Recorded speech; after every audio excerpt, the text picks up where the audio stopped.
ঈদ মোবারক ভাইয়া, ঈদ মোবারক। তোমাদের সবাইকে জানাই ঈদের শুভেচ্ছা। এই নাও তোমাদের জন্য উপহার।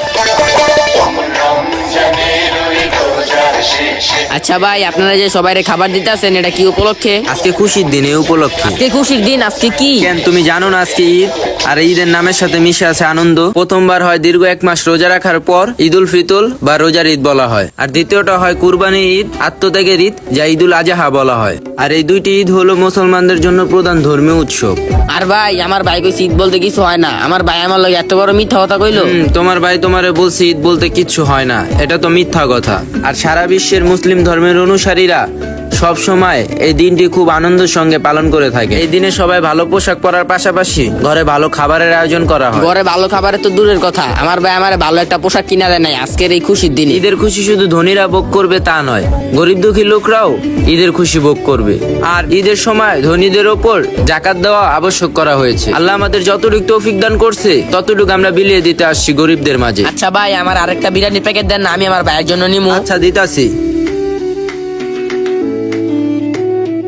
কিরে, তুই এটি কই পাইছস? তুমি আমার লগে কথা কইও না। কে, আমি আবার কি করছি? তুমি আমার লগে মিথ্যা কথা কইলা কে? যে আজকে ঈদ না, ঈদ বলতে কিছু হয় না। আজকে ঈদ, আজকে সবাই ভালো ভালো জামা কাপড় পরে, ভালো ভালো রান্না করে। তুমি আমারে ভালো একটা পাঞ্জাবি কিনে দিতে পারতা, ভালো কিছু রান্না করতে পারতা ঘরে। তুমি তা করো নাই। তুমি আমারে মিথ্যা বুঝ দিছো। কেন আমারে মিথ্যা বুঝ দিছো কও আমারে?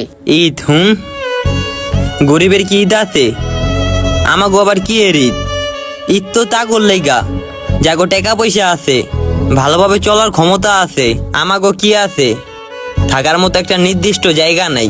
1 মাসের ভাড়া দিতে একটু দেরি হইলেই বাড়িওয়ালা হুমকি দেওয়া যায় যে ঘরের থেকে বাইর করে দিব। যদি একদিন খাবারের টাকা না জোগাড় করতে পারি, না খায়া মইরা যাই, এই শহরে কেউ আমগো খোঁজ নিব না। আর যারা এই খাবারটি দেয়া গেছে, হ্যাঁ, যদি আমাগো মতো 200-300 মানুষও ওই খাবারটি দেয়া যায়, তবুও তা গোটাকা শেষ হইব না। কিন্তু কয়জন আর খাবার দেয়া যায় আমাগরে?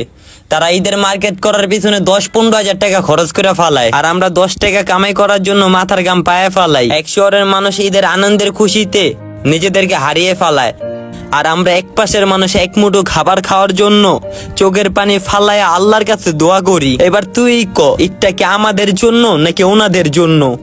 ওনাদের জন্য। কেমন জানি এই শহরের মানুষগুলো তারা ঈদের আনন্দেতে নিজেদেরকে হারিয়ে ফেলে। নতুন নতুন জামা কাপড় পরে, ভালো ভালো রান্না করে, কিন্তু কখনো খোঁজ নিছেন এক পেশার মানুষ আছে ঈদের মানেটা জানে না, কারণ তাদের কাছে টাকা নাই, পয়সা নাই, ভালোভাবে চলার ক্ষমতা নাই। 10 টাকা কামাই করে যদি 5 টাকা গরিবদের মাঝে বিলিয়ে দিতে পারি, আপনি 100 টাকা কামাই করে 2 টাকা কেন গরিবদের মাঝে বিলিয়ে দিতে পারবেন না? আমার এই প্রশ্ন আপনাদের কাছে রেখে গেলাম।